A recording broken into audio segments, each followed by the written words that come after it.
माझे नाव सृष्टी मिलिंद स्वामी आहे. मी माधव सदाशिव गोळवलकर गुरुजी विद्यालय या शाळेत इयत्ता 4थीमध्ये शिकत आहे. प्रणम्य शिरसा देवं गौरीपुत्रं विनायकं भक्तावासं स्मरे नित्यं आयुष्कामर्थसिद्धये. प्रणम्य शिरसा देवं गौरीपुत्रं विनायकं भक्तावासं स्मरे नित्यम् आयुष्कामर्थसिद्धये.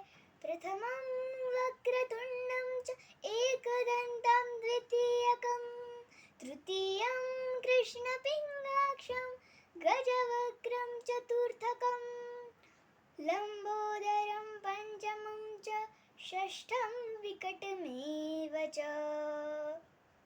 सप्तमं विघ्नराजेन्द्रं धूम्रवर्णं तथाष्टमं नवमं भालचन्द्रं च दशमं तु विनायकः एकादशं गणपति द्वादशं तु गजाननः.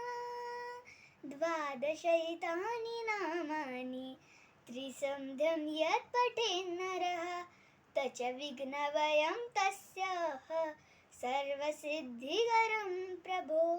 विद्यार्थी लभते विद्या धनार्थे लभते धनं पुत्रार्थी लभते पुत्रा मोक्षार्थी लभते गतिं.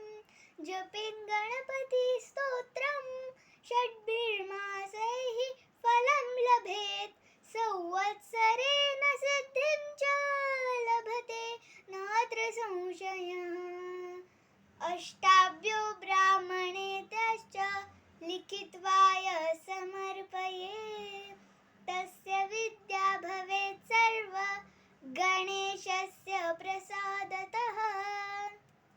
इति श्री नारदपुराणे संकष्टनाशनं नाम श्री गणपति स्तोत्रं संपूर्णं. धन्यवाद.